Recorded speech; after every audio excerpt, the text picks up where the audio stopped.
إن الحمد لله نحمده ونستعينه ونؤمن به ونتوكل عليه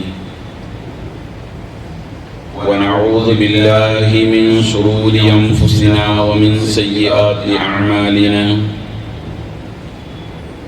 من يهده الله فلا مضل له ومن يضلل فلا هادي له وأشهد أن لا إله إلا الله وحده لا شريك له له الملك وله الحمد وهو على كل شيء قدير وأشهد أن محمدا عبده ورسوله اللهم صل على محمد وعلى آل محمد كما صليت على إبراهيم وعلى آل إبراهيم وبارك على محمد وعلى آل محمد كما باركت على إبراهيم وعلى آل إبراهيم إنك حميد مجيد يا أيها الذين آمنوا اتقوا الله حق تقاته ولا تموتن إلا وأنتم مسلمون أما بعد فإن خير الكلام كلام الله وخير السنن سنن محمد صلى الله عليه وسلم وشر الأمور محدثاتها وكل محدثة بدعة وكل بدعة ضلالة وكل ضلالة في النار. أعوذ بالله من الشيطان الرجيم. بسم الله الرحمن الرحيم. قل يا أيها الكافرون لا أعبد ما تعبدون ولا أنتم عابدون ما أعبد ولا أنا عابد ما عبدتم ولا أنتم عابدون ما أعبد لكم دينكم ولي دين.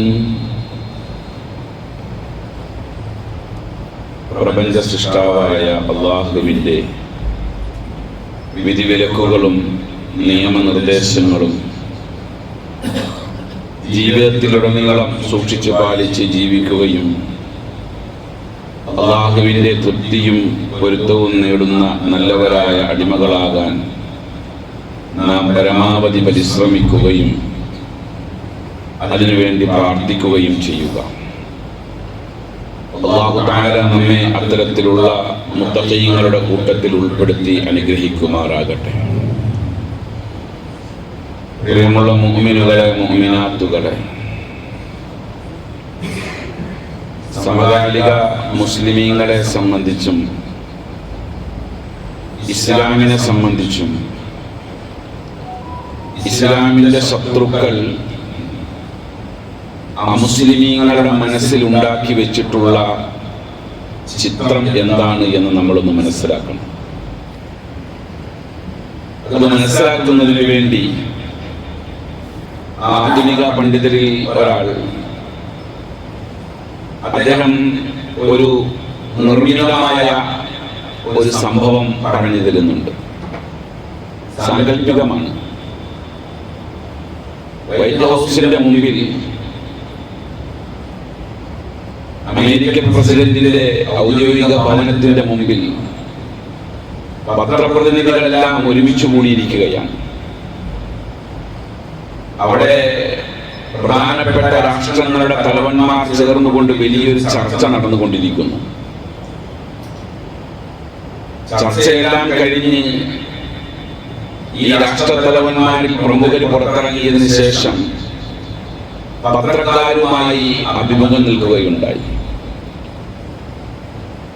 പത്രക്കാർ ചോദിച്ചു, എന്താണ് ഇത്ര വലിയ ചർച്ച നടന്നത് എന്ന് ചോദിച്ചപ്പോൾ അവർ മറുപടി പറഞ്ഞു, മൂന്നാം ലോക മഹായുദ്ധത്തിന്റെ കാര്യത്തെ പറ്റിയാണ് ചർച്ച ചെയ്യുന്നത്. ഒരു മൂന്നാം ലോക മഹായുദ്ധം നടത്താൻ ഉദ്ദേശിക്കുന്നു. ആ യുദ്ധത്തിൽ 50 ലക്ഷം മുസ്ലിമീങ്ങളെയും 10 ബാർബർമാരെയും കൊല്ലാനാണ് തീരുമാനിച്ചിട്ടുള്ളത് എന്നാണ് ഞങ്ങളുടെ തീരുമാനം എന്ന് പറഞ്ഞു പോലും. ഉടനെ പത്രക്കാർ ചോദിച്ചു, 10 ബാർബർമാരെയോ എന്തിനാണ് അവരെ കൊല്ലുന്നതെന്ന് ചോദിച്ചു. ഇതൊരു നിർമ്മിതമായ സംഭവമാണ്. പക്ഷേ ഈ ഒരു മാനസികാവസ്ഥയാണ് ഇന്ന് ലോകത്തുള്ള മുസ്ലിങ്ങളെ സംബന്ധിച്ച് മറ്റുള്ളവരുടെ മനസ്സിലുള്ളത്. 50 ലക്ഷം മുസ്ലിങ്ങളെ എന്തിനു കൊല്ലുന്നു എന്നവരാരും ചോദിച്ചില്ല. മറിച്ച് 10 ബാർബർമാരെ കൊല്ലുന്നതിനെ സംബന്ധിച്ചാണ് ചർച്ച വന്നത്. ഒരു കളവിന്റെ ഭൂരിപക്ഷത്തെ ഇവർ ഉണ്ടാക്കിയെടുത്തുകൊണ്ട് മുസ്ലിങ്ങളെ പറ്റി ഇത്രയധികം തെറ്റിദ്ധാരണ ഈ സമൂഹത്തിൽ പ്രചരിപ്പിക്കുവാൻ ഇവർക്ക് കഴിഞ്ഞു എന്നുള്ളതാണ്. ഇസ്ലാമിന്റെ ശത്രുക്കൾ അതിൽ മികച്ചിരിക്കുന്നു, വിജയിച്ചിരിക്കുന്നു. എങ്ങനെയാണ് ഈ കളവിന്റെ ഭൂരിപക്ഷത്തെ ഉണ്ടാക്കുന്നത്? നാളെ നടക്കാനിരിക്കുന്ന ഒരു ഇന്റർവ്യൂ, ആ ഇന്റർവ്യൂവിൽ പങ്കെടുക്കേണ്ട 100 ആളുകൾ, അതിൽ 90 ആളുകളെ വിളിച്ചു പറയുന്നു നാളെ നടക്കാനിരിക്കുന്ന ഇന്റർവ്യൂവിൽ വരുന്ന ചോദ്യത്തിന് 50 എന്ന മറുപടി മാത്രം പറഞ്ഞാൽ മതി എന്ന്. 10 ആളുകളോട് ആ മറുപടി പറയാൻ പറഞ്ഞില്ല. ഇന്റർവ്യൂവിൽ പങ്കെടുക്കാൻ വന്ന 100 പേര്, അതിൽ 90 പേരോട് പറഞ്ഞിട്ടുണ്ട് അന്നത്തെ ഇന്റർവ്യൂവിൽ 50 എന്ന മറുപടി പറഞ്ഞാൽ മതി ഏതൊരു ചോദ്യത്തിനും. അതിനുശേഷം ഇന്റർവ്യൂവിൽ പങ്കെടുക്കാൻ വന്ന ആ 100 പേരോടും ചോദിക്കാൻ തുടങ്ങി, 100 എത്രയാണ്? ഓരോരുത്തരും മറുപടി പറയാൻ തുടങ്ങി 50. ബാക്കി 10 ആളുകൾക്ക് അറിയാമത് തെറ്റാണോ പറയുന്നത് എന്നുള്ളത്. പക്ഷെ 90 പേരും 50 എന്ന മറുപടി പറഞ്ഞപ്പോൾ 91 പറഞ്ഞു 50 എന്ന്. അവനറിയാം 100 200 എന്ന്. പക്ഷേ അവന് പറയാൻ കഴിഞ്ഞില്ല. കാരണം ഭൂരിപക്ഷത്തിന്റെ മറുപടിക്കാണ് ഇവിടെ കാതോർക്കുന്നത്. ഈ അവസ്ഥയിലാണ് ഇന്ന് മുസ്ലിങ്ങളുള്ളത്. ഇസ്ലാം എത്ര ശരി പറഞ്ഞാലും അത് തെറ്റാണെന്ന് ലോകം പറയുന്നത് ഈ മുകളിൽ പറഞ്ഞ കളവിന്റെ ഭൂരിപക്ഷം കൊണ്ടാണ്.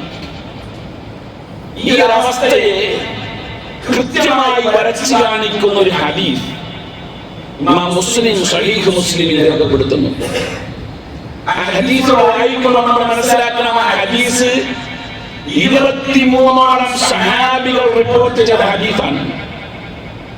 എന്ന് പറഞ്ഞാൽ അത്രയധികം പ്രസക്തമാണ് ആ ഹദീസ് എന്ന് മനസ്സിലാക്കണം. ആ ഹദീസിനെ സംബന്ധിച്ച് സമകാലിക ഉലമാക്കൾ പറയുന്നത് ഇന്ന് ജീവനോടെയുള്ള ഹദീസ് എന്നാണ്, ജീവിച്ചുകൊണ്ടേയിരിക്കുന്ന ഹദീസ് എന്നാണ്. നമുക്ക് കേട്ട് പരിചയമുള്ള ഹദീസാണ്. അബീ ഹുറൈറ റളിയല്ലാഹു അൻഹു ഖാല റസൂലുള്ളാഹി സ്വല്ലല്ലാഹു അലൈഹി വസല്ലം, റസൂൽ സ്വല്ലല്ലാഹു അലൈഹി വസല്ലം പറഞ്ഞതായി അബൂ ഹുറൈറ റളിയല്ലാഹു അൻഹു രേഖപ്പെടുത്തുന്നു. എന്താണ് റസൂൽ പറഞ്ഞത്? ബദഅൽ ഇസ്ലാമു ഗരീബ. ഇസ്ലാം ആരംഭിച്ചത് അപരിചിതത്വത്തിലൂടെയാണ്. ഒരു പരിചയവും ആർക്കും ഇല്ലാത്ത ഒരു സാഹചര്യമാണ് ഇസ്ലാം ജനിച്ച, ഇസ്ലാം വളർന്ന കാലഘട്ടം. അത് ആരംഭിച്ച ഏതൊരവസ്ഥയിലാണോ ആ അവസ്ഥയിലേക്ക് തന്നെ അത് മടങ്ങുന്നതാണ്. അപരിചിതർക്കാണ് സർവമംഗളവും. ഹദീസിൽ 3 പോയിന്റുകളാണ് പറയുന്നത്. ഒന്ന്, ഇസ്ലാമിന്റെ പ്രബോധനത്തിന്റെ ആരംഭ കാലഘട്ടത്തിൽ അന്നത്തെ ഇസ്ലാമിനെ ആളുകൾ മനസ്സിലാക്കിയ രീതി, അന്ന് മുസ്ലിമുകൾ അഭിമുഖീകരിച്ച വിഷയങ്ങൾ. 2, അതേ അവസ്ഥയിലേക്ക് മുസ്ലിമുകൾ എത്തും എന്നതിലേക്കുള്ള പ്രവചനം. 3, ആ കാലഘട്ടത്തിലെ മുസ്ലിമുകൾ അന്ന് ഏത് നിലപാട് സ്വീകരിക്കണം എന്നുള്ളതായ ആഹ്വാനം. ആരാണ് ഇസ്ലാമിനെ അപരിചിതമാക്കിയത്? ഇസ്ലാമിനെ അപരിചിതമാക്കിയതിൽ 3 വ്യക്തികളുടെ പേരുകൾ പരാമർശിക്കണം. അത് 3 വ്യക്തികളുടെ പേരാണ് എങ്കിലും എക്കാലഘട്ടത്തിലും ആ 3 വ്യക്തികളുടെ പിൻതലമുറക്കാർ ഉണ്ടായിരിക്കുമെന്നുള്ളത് യാഥാർത്ഥ്യം. ഇസ്ലാമിനെ അപരിചിതമാക്കിയ പരിചയമില്ലാത്ത ഒരു വിദേശിയെ പോലെ ഇസ്ലാമിനെ ആക്കിയത് അതിൽ ഒന്നാമൻ അബൂലഹബാണ്. അതായത് കാഫിറുകൾ, അബൂലഹബിന്റെ പിന്മുറക്കാരായിട്ടുള്ള കാഫിറുകൾ.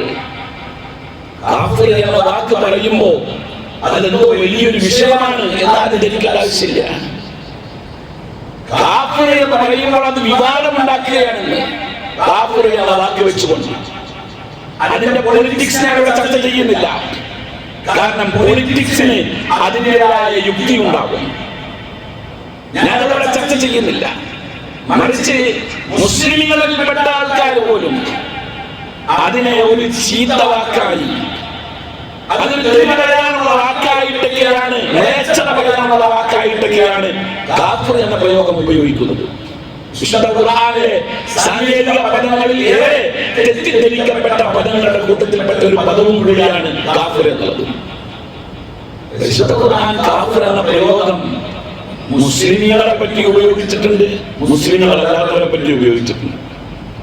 കഫറ എന്ന് പറഞ്ഞാൽ ആ പദത്തിന്റെ അർത്ഥം മറച്ചു വെച്ചു എന്നാണ്.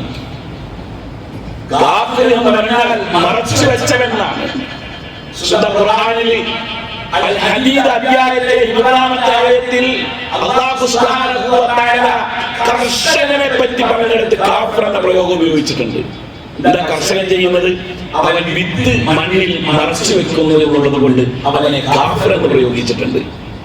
അതുപോലെ വിശുദ്ധ ഖുർആൻ അൽ-ബഖറയിലെ 152-ാമത്തെ ആയത്തിലും സൂറത്ത് ഇബ്രാഹിമിലെ 7-ാമത്തെ ആയത്തിലും അങ്ങനെ നിരവധി ആയത്തുകളിൽ നന്ദികേട് കാണിക്കുന്നവരെ പറ്റി കാഫിർ എന്ന് ഉപയോഗിച്ചിട്ടുണ്ട്. അത് കുറുക്കും, നിങ്ങൾ എന്നെ ഓർത്താൽ ഞാൻ നിങ്ങളെയും ഓർക്കും. വഷ്കുറുലി, എനിക്ക് നിങ്ങൾ നന്ദി ചെയ്യൂ. വലാ തക്ഫൂൻ, നിങ്ങൾ നന്ദികേട് കാണിക്കരുത്. പറയുന്നു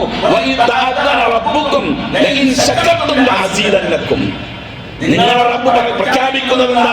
നിങ്ങൾ നന്ദി ചെയ്താൽ നിങ്ങൾക്ക് വർദ്ധിപ്പിച്ചു തരും.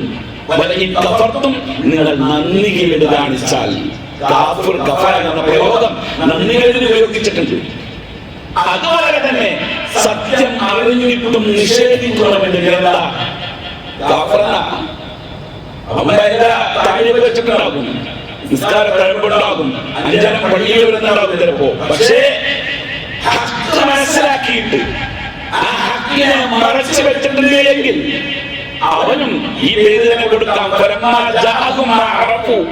അവർക്ക് മനസ്സിലാക്കിയ വിഷയം അവർക്ക് വന്നപ്പോൾ അവർ അത് നിഷേധിച്ചു. പറ്റിയാ പറഞ്ഞത്. ഒരു റസൂൽ വരും എന്ന വാർത്ത അവർക്കറിയാമായിരുന്നു. ആ റസൂൽ വന്നപ്പോൾ അത് റസൂലാണെന്ന് അവർക്കറിയാം. പക്ഷേ അത് അവരുടെ കൂട്ടത്തിൽ നിന്നായില്ല എന്നതിന്റെ പേരിൽ അവർ അത് നിഷേധിച്ചു. അവിടെയും കാഫിർ എന്ന പ്രയോഗമാണ് കഫറ എന്ന പ്രയോഗം ഉപയോഗിച്ചത്. അന്നും ഇന്നും ഈ പറയപ്പെട്ട അബൂലഹബിന്റെ ടീമുകൾ ഇസ്ലാമിന്റെ എതിർ ശക്തിയെ നിൽക്കുന്ന കാഫിറുകൾ, അവർ അന്നും ഇന്നും ഇസ്ലാമിൽ അപരിചിതത്വം ചുമത്തിക്കൊണ്ടിരിക്കുന്നു. അന്ന് ഇസ്ലാമിനെ പറ്റി എന്തെല്ലാം തോന്നിയാസങ്ങൾ പറഞ്ഞിട്ടുണ്ടോ അതിന് സമാനമായ തോന്നിയാസങ്ങളാണ് ഇന്നും ഈ പറയപ്പെട്ട നിഷേധികൾ പറഞ്ഞുകൊണ്ടിരിക്കുന്നത്. അന്ന് പറഞ്ഞതെന്താ?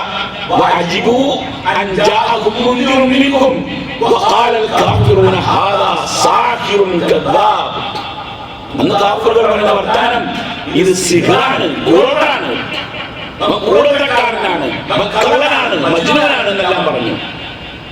ഇന്ന് മുസ്ലിമുകളെ പറ്റി പറയുന്നോ അവർ തീവ്രവാദികളാണ്, അവർ ഭീകരവാദികളാണ്. ഇതിനൊക്കെ തന്നെ പറയുന്നത് കുഴപ്പമില്ല. അവർ തീവ്രവാദികളാണ്, അവർ ഭീകരവാദികളാണ്, അവർ സമാധാനം തകർക്കുന്നവരാണ്. നാം മനസ്സിലാക്കണം, ഇത് ഏതെങ്കിലും ഒരു മതവിഭാഗത്തെ പറ്റിയല്ല ഈ പറഞ്ഞത്. മറിച്ച് ഈ പറയപ്പെട്ട ആളുകൾ മുസ്ലിമീങ്ങളിലുമുണ്ട്, മുസ്ലിമീങ്ങളുടെ പുറത്തുമുണ്ട്. മുസ്ലിമീങ്ങളിൽ കുഫ്റുണ്ടാകും, ഇല്ലാന്ന് പറയുന്നില്ല. അല്ലാഹുവിന്റെ റസൂൽ സ്വല്ലല്ലാഹു അലൈഹി വസല്ലം പഠിപ്പിക്കുകയാണ്, ബാദിറു ബിൽ അഅമാലി ഫിതനൻ ഖഖിദഅൽ ലൈലിൽ മുദ്ലിം. രാത്രിയുടെ ഇരുട്ടിന്റെ കഷ്ടം പോലെയുള്ള ഫിതനകൾ നിങ്ങളിലേക്ക് എത്തുമ്പോൾ അമലുകൾ കൊണ്ട് നിങ്ങൾ സജ്ജമാവുക. എന്താ ആ സമയങ്ങളുടെ പ്രത്യേകത? രാവിലെ വരാൻ മുഗ്നായിരിക്കും, വയുംസി കാഫിറ, വൈകുന്നേരം അവൻ കാഫിറായിരിക്കും. വയുംസി മുഅ്മിനൻ, അവൻ വൈകുന്നേരം മുഅ്മിനായിരിക്കും. വയുസ്ബിഹു കാഫിറ, നേരം വെളുക്കുമ്പോൾ അവൻ കാഫിറായിരിക്കും. യബീഉ ദീനഹു ബിഅറദിൻ മിനദ് ദുനിയ, ദുനിയാവിന്റെ ആവശ്യത്തിന് വേണ്ടി ദീൻ വിൽക്കുന്ന ആൾക്കാരായിരിക്കും അവർ. ആവശ്യമില്ല. ഈ ഇരിക്കുന്ന ആളുകൾക്ക് പറയുമ്പോഴത്തെ ഏകദേശം അവരുടെ ഓരോ രൂപമൊക്കെ വരുന്നുണ്ട്.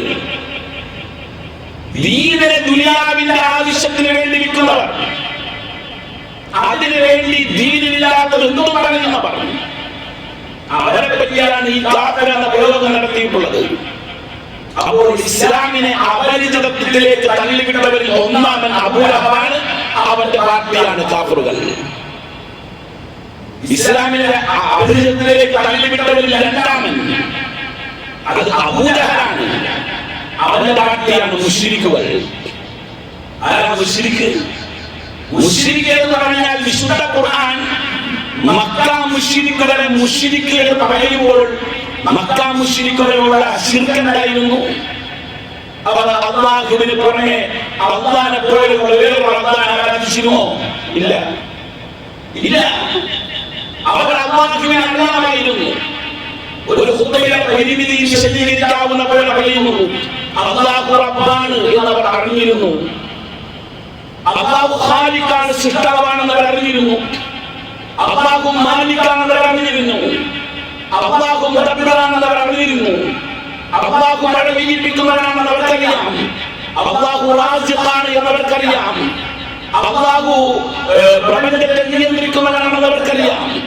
എല്ലാം അവർക്കറിയാം. പക്ഷേ അവർ ലാത്തയെ ആരാധിച്ചു.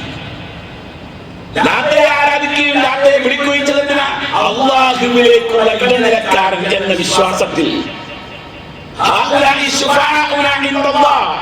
അല്ലാഹുവിന്റെ അടുക്കൽ ഞങ്ങൾക്ക് ശുപാർശകന്മാരാണ് എന്ന് വിശ്വസിച്ചുകൊണ്ടാണ് ഈ ലാത്തയെയും ഉസ്സയെയും അവർ വിളിച്ചത്. അപ്പോൾ ഇസ്ലാമിൽ അപരിചിതത്വം ഏൽപ്പിച്ചവരിൽ അന്നത്തെ മുശ്രിക്കുകൾക്കുള്ള പങ്ക് ഇന്നത്തെ മുശ്രിക്കുകൾക്കും ഉണ്ട്. അതും ഒരു മതത്തെയല്ല ഞാൻ പറഞ്ഞത്. അല്ലാഹുവിന് പുറമെ ആരെല്ലാം ഇടയാളന്മാരാക്കുന്നവരുണ്ടോ, അല്ലാഹുവിന് പുറമെ ആരെല്ലാം നേരിട്ട് പ്രാർത്ഥിക്കുന്നവരുണ്ടോ, അവരെ എല്ലാം ഉൾക്കൊള്ളുന്ന പദമാണ് ഖുർആൻ ഉപയോഗിച്ചത്. മഹാത്മാക്കളെ വിളിക്കാൻ, അമ്പിയാ ഔലിയാക്കളെ വിളിക്കാൻ, ബീവിമാരെയും ബാവമാരെയും വിളിക്കാൻ, കബർ കെട്ടിപ്പൊക്കിക്കൊണ്ടുണ്ടാക്കുന്ന ഈ ഒരു സംസ്കാരമുണ്ടല്ലോ നമ്മുടെ നാട്ടിൽ, ആ സംസ്കാരത്തിന്റെ ആളുകളെ അന്ന് ഖുർആൻ വിളിച്ചത്, അന്ന് റസൂലുള്ളാഹി വിളിച്ചത് മുശ്രിക്ക് എന്നാണ്. എന്താ അത് വിളിക്കാൻ ധൈര്യമില്ലാത്തപ്പോ? അതാണ് അപരിചിതത്വം. ഈ വിഷയത്തെ വളരെ കൃത്യമായി റാസി തന്റെ തഫ്സീറിൽ രേഖപ്പെടുത്തുന്നുണ്ട്. എന്താ അന്നഹും വലഉ, മക്കയിലെ മുശ്രിക്കുകളെ പറ്റി പറയുന്നത്, അന്നഹും വലഉ ഹാദിഹിൽ അസ്നാമ വൽ ഔസാന അലാ സുവരി അംബിയാഇഹിം വഅകാബിരിഹിം. മക്കയിലെ മുശ്രിക്കുകൾ അവർ ബിംബങ്ങളെയും പ്രതിമകളെയും അമ്പിയാക്കളുടെയും മഹാത്മാക്കളുടെയും രൂപത്തിൽ ഉണ്ടാക്കി വെച്ചു. അവർ വാദിച്ചതെന്താ? അന്നഹും മത്തസ്തഖലു ബിഇബാദത്തി ഹാദിഹി തമാത്തിൽ, ഈ പ്രതിരൂപങ്ങൾക്ക് ഇബാദത്ത് എടുക്കുകയും അവയെ പരിചരിക്കുകയും ചെയ്യുമ്പോഴൊക്കെയും ഫഇന്ന ഉലൈകൽ അകാബിർ തകൂനു ശുഫാഅൻ ലഹും ഇൻദല്ലാഹി തആല, ഈ മഹാത്മാക്കൾ അല്ലാഹുവിന്റെ അടുക്കൽ ഞങ്ങൾക്ക് ശുപാർശകന്മാരായി തീരും. മക്കയിലെ മുശ്രിക്കുകളുടെ വിശ്വാസമാണ്. എന്നിട്ട് അദ്ദേഹം മനോഹരമായ ഒരു ഉപമ പറയുന്നുണ്ട്.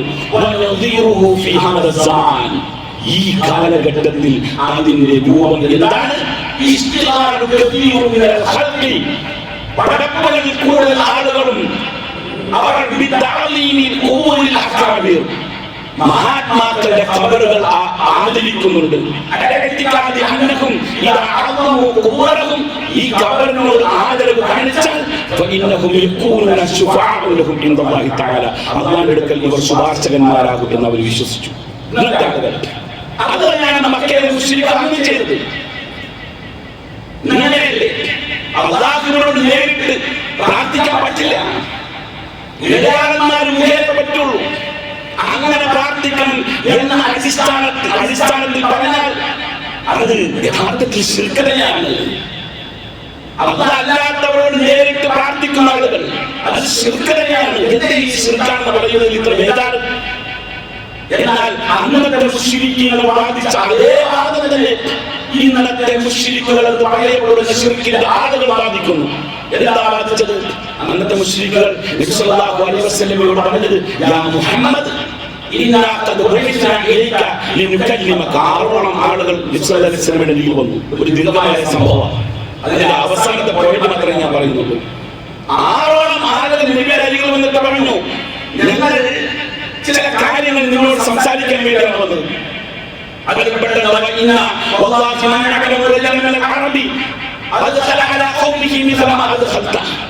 അറബികളുടെ കൂട്ടത്തിൽ അവരുടെ ജനതയിൽ ഉണ്ടാക്കിയതുപോലെയുള്ള ഒരു പ്രശ്നം ഇതുവരെ നീയല്ലാത്ത മറ്റാരും ഉണ്ടാക്കിയിട്ടില്ല.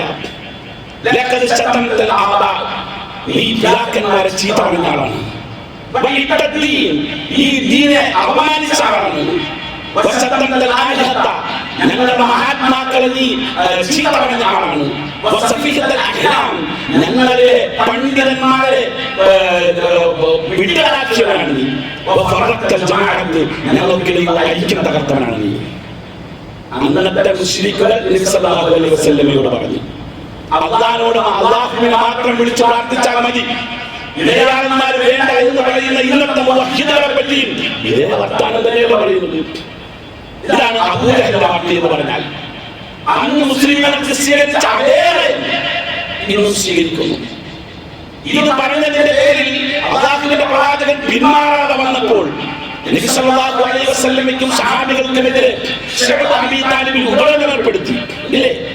ആ ഉപരോധം ഏർപ്പെടുത്തിയപ്പോൾ ഉപരോധ കരാറിൽ എഴുതി വെച്ച വാക്കെന്താണെന്ന് അറിയുമോ? അല്ലാഹും ഇവരുമായിട്ട് കച്ചവട ഇടപാടുകൾ നടത്താൻ പാടില്ല. ഇവരുമായി വിവാഹബന്ധം പാടില്ല. ഇവരുമായി സംസാരിക്കാൻ പാടില്ല. ഇവരുമായി ഒരുമിച്ചിരിക്കാൻ പാടില്ല. കഅബയുടെ മുമ്പിൽ മുസ്ലിമീങ്ങൾക്കെതിരെ ഉപരോധക്കാരാണ് ഉണ്ടാക്കിയ ആൾക്കാരാണ്. അതേ ഉപരോധക്കാരാണ് ഇന്നുമില്ലേ? ഇല്ലേ? നമ്മളുമായി കണ്ടാൽ മിണ്ടരുത്, സലാം പറയരുത്, പെണ്ണ് കൊടുക്കരുത്, വിവാഹം കഴിക്കരുത് എന്ന് ഇന്നുമില്ലേ? ഇസ്ലാമു ഖദീബ വസയഊദു കമാ ബദ. ഏത് അപരിചിതത്തിലാണ് ഇസ്ലാം തുടങ്ങിയത്, അതേ അപരിചിതത്തിലേക്ക് മുസ്ലിമീങ്ങൾ മടങ്ങിക്കൊണ്ടിരിക്കുകയാണെന്ന് അർത്ഥം. മുസ്ലിങ്ങളിൽ ശിർക്ക് വരില്ല എന്ന് പറയാൻ പറ്റില്ല. മുസ്ലിങ്ങളിൽ ശിർക്ക് വരും. അല്ലാഹുവിന്റെ റസൂൽ സല്ലല്ലാഹു അലൈഹി വസല്ലം പറഞ്ഞതായി ഇമാം മുസ്ലിം രേഖപ്പെടുത്തുന്നു, ലാ യദ്ഹബുൽ ലൈലു വന്നഹാറു ഹത്താ തുഅബദ ലാത്ത് വൽ ഉസ്സ. ലാത്തയും ഉസ്സയും ആരാധിക്കപ്പെടുന്നതുവരെ രാപ്പകലുകൾ കഴിഞ്ഞു കിടക്കുകയില്ല. ലാത്തയും ഉസ്സയും ആരാധിക്കപ്പെടുമെന്നർത്ഥം. എന്ന് പറഞ്ഞാൽ ലാത്തയും ഉസ്സയും അന്ന് ആരാധിക്കപ്പെടാനുള്ള കാരണം എന്താണോ ആ കാരണം തിരിച്ചു വരും. ഒന്നില്ലേ? എന്താ ലാത്തയും ഉസ്സയും ആരാധിക്കപ്പെടാനുണ്ടായ കാരണം? അവർ മഹാത്മാക്കളാണ്, അല്ലാഹുവിലേക്ക് അടുത്ത ആൾക്കാരാണ്. അല്ലാഹുവിൽ നിന്ന് എന്തെങ്കിലും കാര്യം നേടണമെങ്കിൽ അവരോട് ചോദിച്ചിട്ട് വേണം നേടാൻ. അതാണ് അന്ന് പറഞ്ഞത്. അത് തന്നെയാണ് ഇന്നും പറഞ്ഞുകൊണ്ടിരിക്കുന്നത്. മറ്റേ ഹദീസിൽ അല്ലാഹുവിന്റെ റസൂൽ പറഞ്ഞു, വലാ തഖൂമു സഅതു ഹത്താ തൽഹഖ ഖബാഇലു മിൻ ഉമ്മത്തി ബിൽ മുശ്രികീൻ. എന്റെ സമുദായത്തിൽ ഒരു വിഭാഗം ആളുകൾ മുശ്രിക്കുകളുമായി കൂടിക്കലർന്നു വരെ അങ്ങനെ സംഭവിക്കുകയില്ല.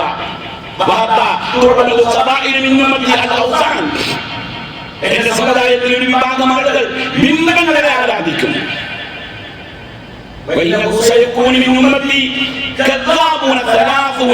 30 കള്ളന്മാർ എന്റെ സമുദായത്തിൽ വരും. കുല്ലുഹും യസ്ഉമു അന്നഹു നബിയ്യുൻ. അവരെല്ലാം വാദിക്കും അവർ നബിയാണെന്ന്. ഇപ്പൊ വാദിക്കുന്നില്ലേ? ഞാൻ കഴിഞ്ഞ ഖുത്ബയിൽ പറഞ്ഞ ആളെ പറ്റി ഇപ്പൊ പറയുന്നതാ മുതൽ നബിയാണെന്ന് പറയുന്നത് അല്ലേ? അല്ലാഹുവിന്റെ റസൂലിന്റെ പ്രവചനമാണത്. ഇതിലേറെ ആശ്ചര്യം തോന്നിയത്, കുഫർ ചെയ്യുന്നവനെ കാഫിറാണെന്ന് പറഞ്ഞാൽ, ശിർക്ക് ചെയ്യുന്നവനെ മുശ്രിക്കാണെന്ന് പറഞ്ഞാൽ അത് വലിയ അപരാധമാണ് പോലും. വിശുദ്ധ ഖുർആൻ കാഫിറുകളെ അഭിസംബോധന ചെയ്ത ഒരു വർത്തമാനമുണ്ട്. ഞാൻ ആരംഭത്തിൽ പാരായണം ചെയ്തത്. നബി സല്ലല്ലാഹു അലൈഹി വസല്ലമയുടെ മുമ്പിൽ മക്കയിലെ മുശ്രിക്കുകൾ വന്നു. വളരെ ശ്രദ്ധിക്കണേ പോയിന്റ്. മക്കയിലെ മുശ്രിക്കുകളാണ് വന്നത്. അല്ലാഹു ഉണ്ടെന്ന് വിശ്വസിച്ചിരുന്ന മഹാത്മാക്കളോട് സഹായം തേടിയിരുന്ന മക്കയിലെ മുശ്രിക്കുകൾ അവർ വന്നിട്ട് അല്ലാഹു റസൂലിനോട് പറഞ്ഞു, മുഹമ്മദേ, നമുക്കിടയിലെ പ്രശ്നം പരിഹരിക്കാം. അതെന്താ ചെയ്യുന്നത്? ഒരു കൊല്ലം നീ ഞങ്ങളുടെ ആരാധ്യരോടൊപ്പം കൂടുക എന്ന് പറഞ്ഞാൽ നീ വിളിക്കുക. ഒരു കൊല്ലം ഞങ്ങൾ നിന്റെ അള്ളാഹനെ മാത്രം വിളിക്കാം. അപ്പൊ നമുക്കിടയിൽ പ്രശ്നം ഉണ്ടാക്കില്ലോ. അതുമൂലം എന്തെങ്കിലും നന്മ ഉണ്ടാകണമെങ്കിൽ അത് ഞങ്ങൾക്ക് നിനക്ക് കിട്ടട്ടെ. അതുമൂലം എന്തെങ്കിലും തിന്നുണ്ടാകണമെങ്കിൽ അത് ഞങ്ങൾക്ക് നിനക്ക് കിട്ടട്ടെ. ഇത് പറഞ്ഞപ്പോഴാണ് അധ്യായം പറഞ്ഞത്. അവിടെ അല്ലാഹു അഭിസംബോധന ചെയ്തത് മുശ്രിക്കുകളെയാണ്. പക്ഷേ അല്ലാഹു ഉപയോഗിച്ച പദമെന്താ? ഖുൽ യാ അയ്യുഹൽ കാഫിറൂൻ. പറയുന്നവരെ അല്ലയോ കാഫിറുകളെ എന്നാണ്. ആരെ? അല്ലാഹു ഉണ്ടെന്ന് വിശ്വസിച്ചിരുന്ന ലാത്തയെയും ഉസ്സയെയും മഹാത്മാക്കളായി കണ്ടുകൊണ്ട് അവരെ നിരയാന്മാരാക്കിയിരുന്ന അബൂജഹൽ ഉൾപ്പെടെയുള്ള മുശ്രിക്കുകളെ ഖുർആൻ അഭിസംബോധന ചെയ്തത് ഖുൽ യാ അയ്യുഹൽ കാഫിറൂൻ. കാഫിർ വിഭാഗം വല്ലാതെ വളർത്തിയെടുക്കാതിരിക്കലാണ് ഈ സമുദായത്തിലെ പുരോഹിതന്മാർക്ക് നല്ലതെന്ന് മനസ്സിലാക്കണം. കാരണം വിശുദ്ധ ഖുർആനിൽ നൂഹ് നബി അലൈഹിസ്സലാമിന്റെ ജനതയുടെ ചരിത്രം പറയുന്നിടത്താണ് അവർ പോലെയുള്ള ആളുകൾ, സാലിഹീങ്ങളായ ആളുകളെ അവർ ആരാധിച്ചിരുന്നു, അവരോട് സഹായം തേടിയിരുന്നു. തൂഫാനിൽ നൂഹ് നബി അലൈഹിസ്സലാം തൂഫാനിൽ തന്റെ മകനെ ക്ഷണിക്കുന്നുണ്ട്. തന്റെ മകനെ ക്ഷണിക്കുമ്പോൾ മോനെ വിളിച്ചു. അതൊരു പ്രദേശത്തായിരുന്നു. ഞങ്ങളോടൊപ്പം ഈ കപ്പലിൽ കയറൂ. കാഫിറുകളുടെ കൂടെ നീ കൂടല്ലേ. വിളിച്ച് പ്രാർത്ഥിച്ചിരുന്ന സാലിഹീങ്ങളായ മഹാത്മാക്കളെ വിളിച്ച് പ്രാർത്ഥിച്ചിരുന്ന ആളുകളെ ഖുർആൻ പരിചയപ്പെടുത്തിയത് കാഫിർ എന്ന് തന്നെയാണ്. കുഫ്ർ ചെയ്യുകയും ശിർക്ക് ചെയ്യുകയും ചെയ്തിട്ട് ഞങ്ങളെ കാഫിർ എന്ന് വിളിക്കരുത്, ഞങ്ങളെ കുഫ്ർ മുശ്രിക് എന്ന് വിളിക്കരുത് എന്ന് പറഞ്ഞാൽ അതിലൊരു ലോജിക്കുമില്ല. അതുകൊണ്ട് മനസ്സിലാക്കുക, ഇസ്ലാമിന്റെ ആരംഭം അപരിചിതമാണ്. അതേ അവസ്ഥയിലേക്ക് തന്നെ മുസ്ലിങ്ങൾ മടങ്ങും. മടങ്ങാനുള്ള കാരണങ്ങൾ രണ്ട് കാരണക്കാരെയാണ് പറഞ്ഞത്. ഒന്ന് അബൂലഹബൻ തിയറിയുള്ള കാഫിറുകളും, രണ്ടാമത്തേത് അബൂജഹൽ തിയറിയുള്ള മുശ്രിക്കുകളും. ഇനി മൂന്നാമത്തെ ഒരു വിഭാഗമുണ്ട്. അല്ലാഹു സുബ്ഹാനഹു വ തആല ഇത്തരത്തിലുള്ള ശിർക്ക് കുഫറിൽ നിന്ന് സമുദായത്തെ കാത്തുരക്ഷിക്കുമാറാകട്ടെ.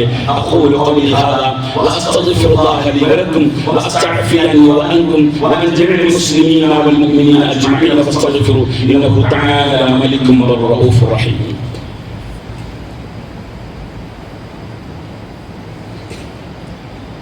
അൽഹംദുലില്ലാഹി റബ്ബിൽ ആലമീൻ والعاقبة للمتقين ولا عدوان إلا على الظالمين وأصلي وأسلم على أشرف المرسلين وعلى آله وصحبه أجمعين أما بعد فاتقوا الله عباد الله.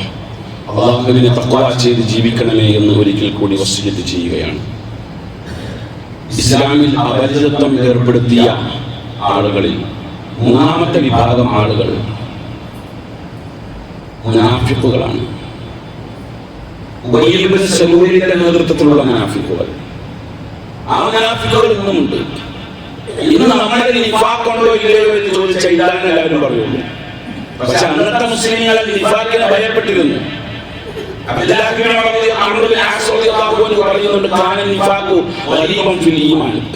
ഒരു കാലഘട്ടത്തിൽ ഈമാനിൽ അപരിചിതമായിരുന്നു നിഫാഖ്. വളരെ അപൂർവമായ ആളുകൾക്ക് നിഫാഖ് ഉണ്ടായിരുന്നുള്ളൂ. എന്നാൽ ഒരു കാലഘട്ടം വരും. ആ കാലഘട്ടത്തിൽ മുനാഫിഖുകളിൽ മുഅ്മിനീങ്ങൾ കുറവായിരിക്കും. വളരെ കുറഞ്ഞ മുഅ്മിനീങ്ങൾ ഉണ്ടാകുള്ളൂ. അങ്ങനത്തെ ഒരു കാലഘട്ടം വരാനുണ്ട്. നമ്മൾ നിഫാഖിനെ പറ്റി കൂടുതൽ ആഴത്തിൽ പഠിക്കേണ്ടതുണ്ട്. നിഫാഖ് എന്താണ് എന്നും അതിന്റെ ഗൗരവം എന്താണ് എന്നും അതുമൂലം ഉണ്ടാകുന്ന അപകടം എന്താണ് എന്നും. ഏതായാലും വളരെ ചുരുക്കി പറഞ്ഞാൽ ഈ പറയപ്പെട്ട കാഫിറും ഈ പറയപ്പെട്ട മുശ്രിക്കുകളും ഈ പറയപ്പെട്ട മുനാഫിക്കുകളും അവർ സഖ്യകക്ഷികളായി ചേർന്നുകൊണ്ട് ലോകത്ത് ഒരു നടപടിക്രമം ഉണ്ടാക്കിയിട്ടുണ്ട്. ഇസ്ലാം എന്ന് പറഞ്ഞാൽ ഏറ്റവും വൃത്തികെട്ട മതത്തിലെ മതമാണ് എന്നും അതിന്റെ ആളുകൾ ഏറ്റവും വൃത്തികെട്ട ആളുകളാണ് എന്ന ഒരു തിയറി ഉണ്ടാക്കി വെച്ചിട്ടുണ്ട്. ആ തിയറിയുടെ മുമ്പിൽ ജീവിക്കുന്ന ആളുകളാണ് നമ്മളെ സംബന്ധിച്ചിടത്തോളം ഈ അപരിചിതത്വത്തിനിടയിൽ ഈ പറയപ്പെട്ട കുത്തുവാക്കുകളും ഈ തോന്നിയാസങ്ങളും ഈ അക്രമങ്ങളും ഈ പീഡനങ്ങൾക്കും ഇടയിൽ ക്ഷമ അവലംബിച്ചുകൊണ്ട് ജീവിക്കുന്ന മുഅ്മിനീങ്ങളായ ആളുകൾ അവർക്കാണ് സർവ്വവിധ മംഗളങ്ങളും എന്നുള്ളതാണ് ആ ഹദീസിന്റെ ആകത്തുക എന്നുള്ളത്. അല്ലാഹു സുബ്ഹാനഹു വ തആല നമുക്ക് ഇത്തരത്തിലുള്ള വിഷയങ്ങളിൽ കൂടുതൽ അറിവ് നേടിക്കൊണ്ട് നമ്മുടെ ഈമാനെ ശക്തിപ്പെടുത്താൻ തൗഫീഖ് തന്ന് അനുഗ്രഹിക്കുമാറാകട്ടെ.